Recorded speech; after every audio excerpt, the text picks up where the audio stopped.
everyone. We are from MB474 from Group 8. My name is Vanessa. My name is Maisa Latifah Zahra. My name is Tanaya. And in this video, we're gonna explain about the analysis of financial report, leverage, management evaluation, and valuation stock of the agricultural sector in Indonesia. Assalamualaikum warahmatullahi wabarakatuh. Hi all, my name is Tanaya Duarata Larasati from class MB474, and in this video I'm gonna discuss and talk about the analysis financial report, stock valuation, and management evaluation of BWPT or PT Eagle High Plantations. Now I'm gonna talk about the company overview first. PT Eagle High Plantations Tbk, also known by its stock code BWPT. This company operates in the palm oil industry and has gone through several transformations since it was founded in 2000. Initially named PT Bumi Perdana Prima International, the company changed its name to BW Plantation in 2007 and then to Eagle High Plantations in 2014 after acquiring the Green Eagle Group. I'm gonna move to the next topic, that is about the financial report summary. The sales revenue from the BWPT increased slightly from 4.20 trillion rupiah to 4.30 trillion rupiah. The EBIT, or earned before interest and tax, which is the operating profit, improved from 703 million to 926 million rupiah. The earned before tax turned from a loss of 124 million rupiah to a profit of 160 million rupiah. And for the interest expenses were reduced from 464 million rupiah to 479 million rupiah. Now about the leverage analysis, the first one is the degree of operating leverage increased significantly from minus 0.56 to 13.61. This indicates that the company profits have become more sensitive to changes in sales. The improvement may be due to better efficiency in managing fixed costs. The second one is the degree of financial leverage went up from minus 1.77 to 7.22. This means that the net income before tax is now more sensitive to changes in operating profit. This change may be caused by a decrease in interest expenses, improving the company's financial structure. The third one is the degree of combined leverage rose sharply from 1.99 to 89.2. This shows that both operational and financial leverage are very high. A small change in revenue can now have a large impact on profit, which also increased the company's overall risk profile. Now I'm gonna talk about the stock valuation. So the market price of Eagle High Plantation is on 59 rupiah. The earn per share is on 9.4 rupiah. The book value per share is about 80.02 rupiah, and the cash flow per share is about 21.13 rupiah. The price to earning ratio, the formula is market price divided by EPS and equals 9.52 rupiah. Investors are paying about 9.52 rupiah for every 1 rupiah of earning. This is a relatively low pair, which may suggest that the stock is undervalued. However, it might also reflect investor concern about the company's future growth prospect. The second one is the price to book value. The formula is market price divided by equity equals 0.74. The stock is priced lower than the value of the company assets per share. A PBV below 1 is often seen as a sign that the stock is undervalued, although it may also indicate that the market perceives risk in the company's asset or future performance. The third one is the price to cash flow ratio. The formula is market price divided by cash flow equals 2.80. This number shows that investors are paying 2.80 rupiah for every 1 rupiah of operating cash flow. A low PCF indicates that the stock may be a good deal for investors who focus on companies with strong cash generation. Move on to the next topic, that is about the management evaluation of PT Eagle High Plantation. The first one is about the leadership. This company is led by Henry Junaidi as President Director and Abed Nego as the President Commissioner. They are responsible for strategic direction and operational oversight. The second one is about the legal track record. BWPT doesn't have any major legal issue reported in its prospectus. In 2019, there were unexpected resignation from both the President Director and President Commissioner, which raised some concern. In 2023, the company sold share in 5 its subsidiary to improve operational efficiency and also the cash flow. The third one is about the ownership structure. As of December 31, 2024, the shareholders are PT Raja Wali Capital International with 37.70%, FIC Properties SDN BHD with 37%, and the others are public shareholders with about 25.3%. This significant public ownership means the company has a strong responsibility to maintain transparency and also good corporate governance. The fourth is about the information transparency. BWPT regularly publish financial reports, corporate announcement, and also update through its official website and the Indonesian Stock Exchange or IDX. In 2023, they announced a share buyback extension and a change in the company secretary. Fifth is about the corporate action. The first one, selling stakes in 5 subsidiaries for greater efficiency. Second, the 2014 acquisition of Green Eagle Group, which greatly expanded land reserve and operation. Third, issuing sustainable bonds such as the Eagle High Plantation Sustainable Bond Phase 1 in 2024 and Phase 2 in 2025, borrowing a fixed 9.7% interest. Fourth, holding annual and extraordinary shareholder meetings to discuss financial performance and strategic plans. The last one is the IDX special notation. Currently, there are no special notation for BWPT from the Indonesian Stock Exchange or IDX. The company remains actively listed and traded since October 27, 2009. So that's all about the financial analysis of PT Eagle High Plantations or BWPT. Thank you. Wassalamualaikum warahmatullahi wabarakatuh. And now move on to the next person. Hello everyone, today we will present an analysis of a financial report, stock valuation, and management evaluation of an ANGT. My name is Vanessa Haryanto, and I will begin the presentation by introducing the company profile of ANGT to provide you with a clear understanding of the background and core business of the company before we move into the financial analysis.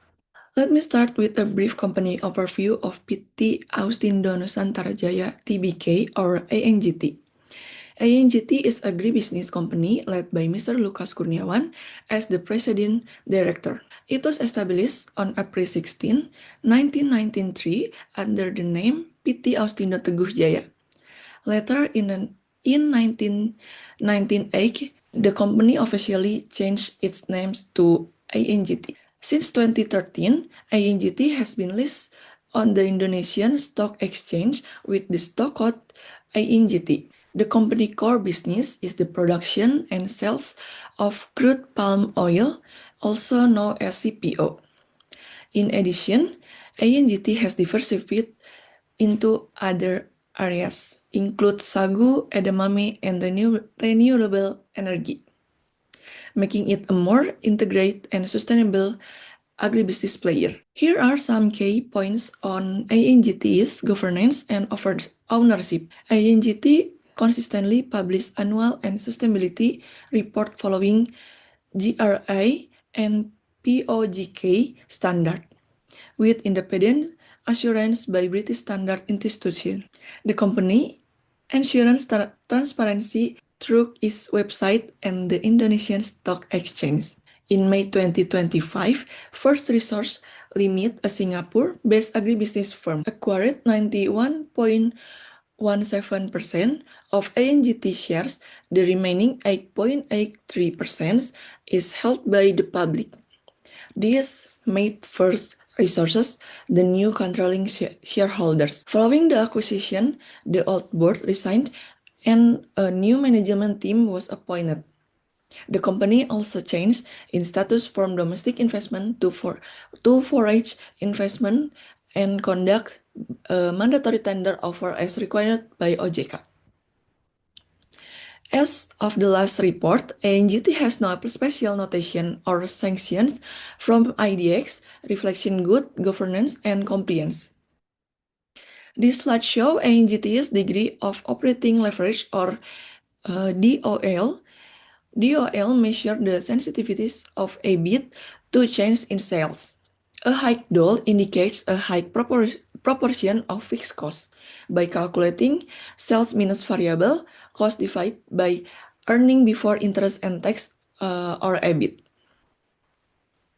In 2023, the DOL was 36.37, which extremely high. It means ANGT had a large amount of fixed costs, making its earning very sensitive to sales change. In 2024, the DOL dropped to 20.94. This shows some improve in efficiency, but it's still high, indicating that the company remains at high operational risk if sales decline. So overall, ANGT cost structure remains sensitivities to sales performance, and this is something investor and management need to monitor closely. Now let's look at ANGT's financial leverage level, or DFL.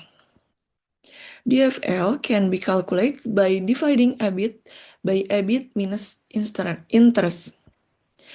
In the years 2023, DFL was at 0.55, indicating that the company had a low interest expense compared to its operating profit.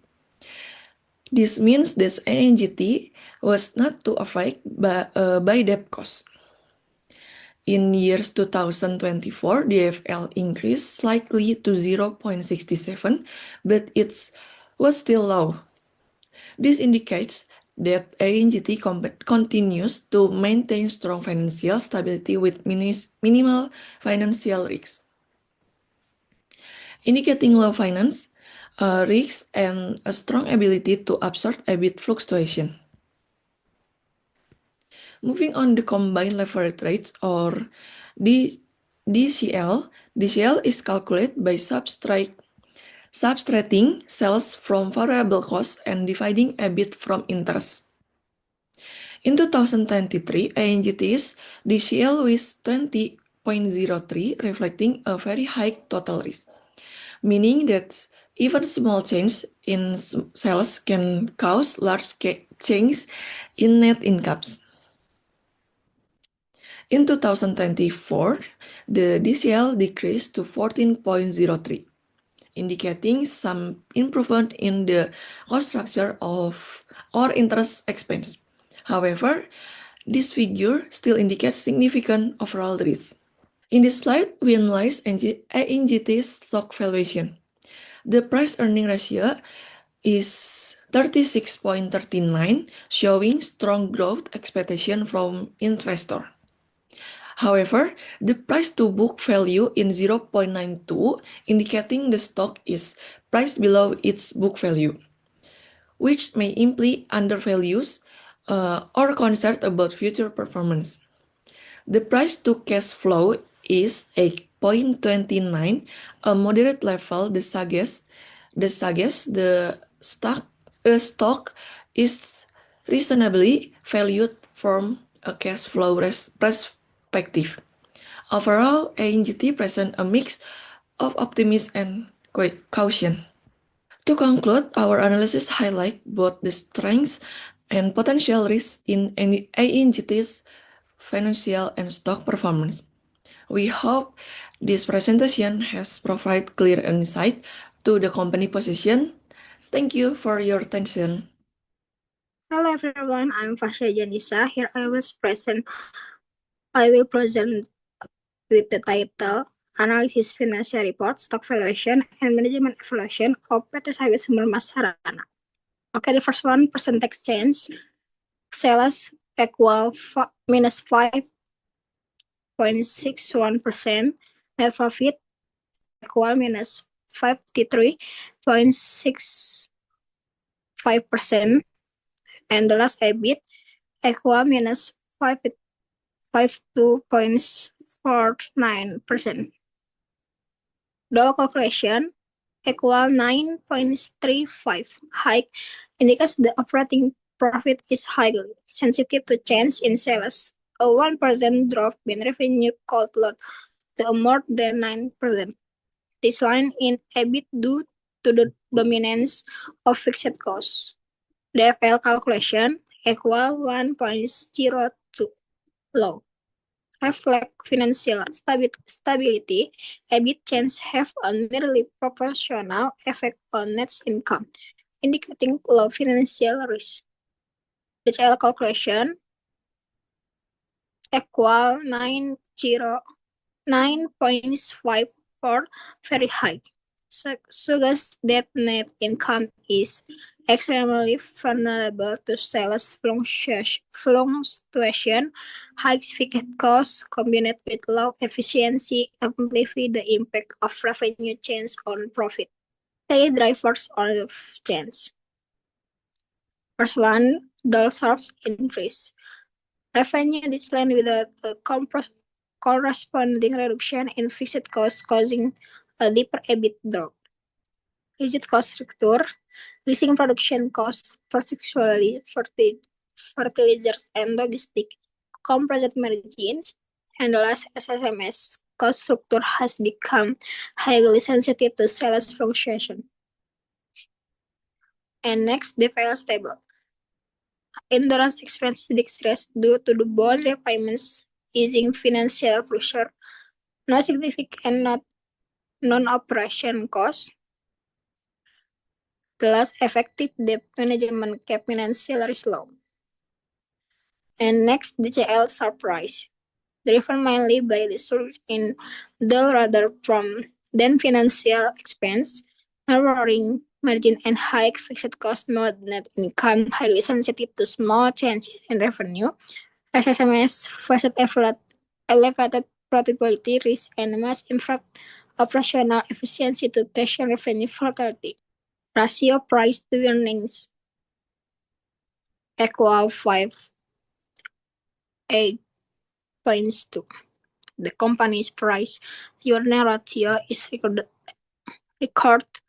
at 5x.2, calculated by dividing the share price of rupiah 1,490 by the earnings per share of rupiah 25.6.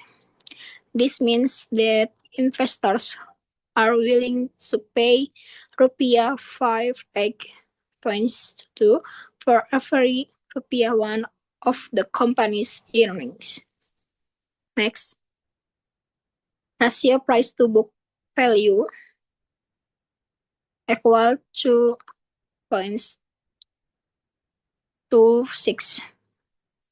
The company's price to book value ratio is recorded at 2.26. The figure is obtained by dividing the share price of rupiah 1,490 by the book value per share of rupiah 660.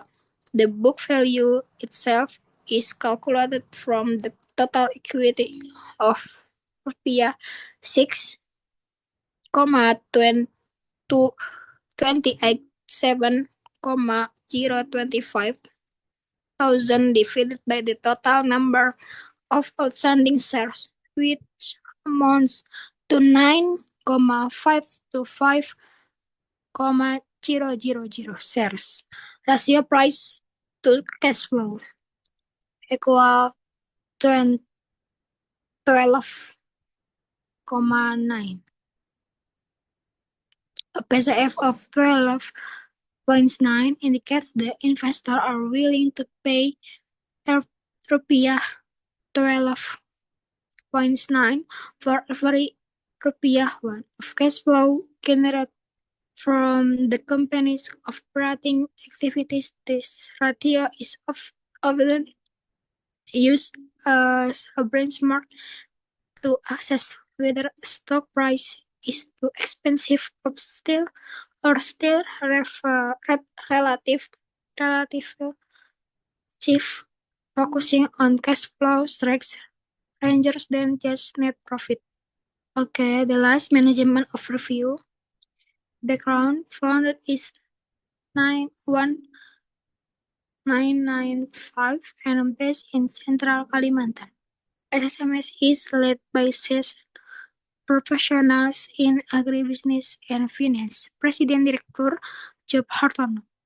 And IDX status, no special notation or warnings from IDX indicating fuel regulatory compliance and legal compliance. SSMS operates in line with national and international laws upholding human rights. No major legal issue or litigation in the past 5 years. Corporate action.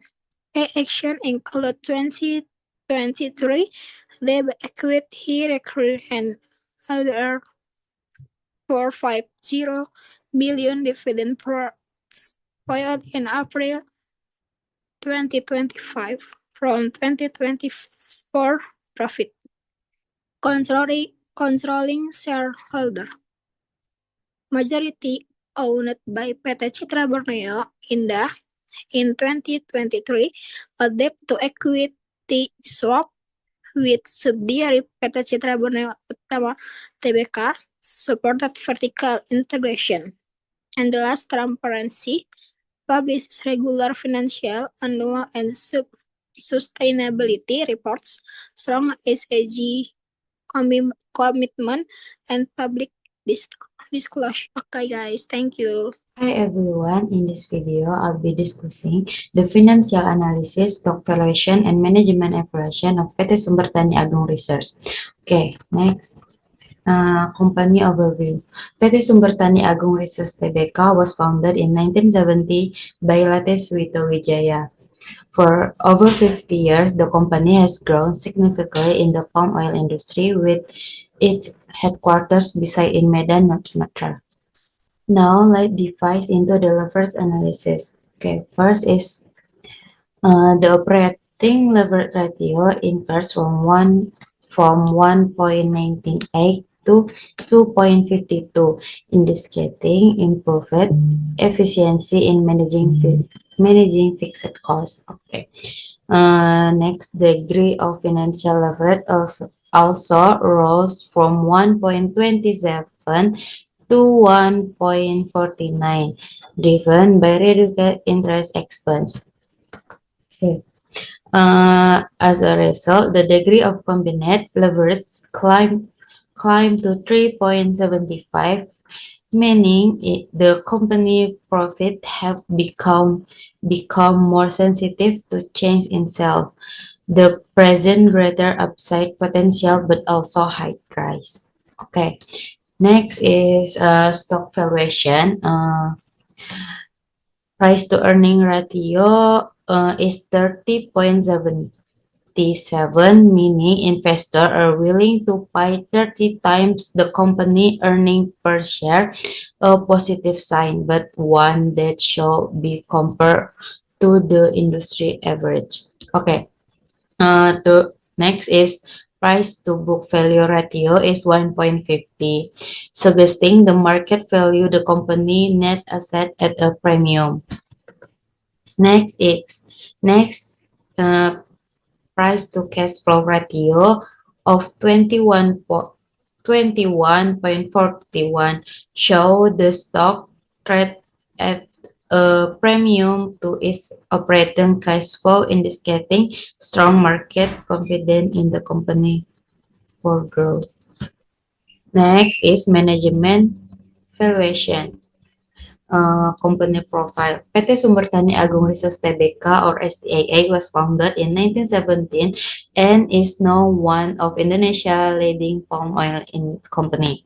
Headquartered in Medan, the company operates over 42,000 hectares of plantation across Sumatra and Kalimantan, with 13 estates, 9 mills, and integrated processing facility. STAA run a fully integrated company. Okay. Nextnya ada legal track record. STAA maintains a clean legal track record with only one minor case in 2024, which was quickly resolved through mediation. Okay, next, controlling shareholders. Key shareholders include individuals like Lele Tanjung and Hardi Mistani, as well as institutions such as PT Malibu Indah Lestari and PT Kedaton Perkasa, which controlling remaining concern. Next, information transparency. The company emphasizes transparency and ethical practices. It constantly discloses corporate action and publish public executive financial report. Next, key corporate attention of STAA. In March 2022, STAA went to public and raised 542 billion rupiah throughout its IPO. More recently, in May 2025, the company announced a share buyback plan that helps stabilize its stock price in accordance with OJK Regulation Number 29 of 2023. And the last one is special notation from ADX. There are currently no special notation or warning issued by the Indonesian Stock Exchange or ADX for PT Sumber Tani Agung Research Tbk or STIA. The company share trade normally without any risk or special alright.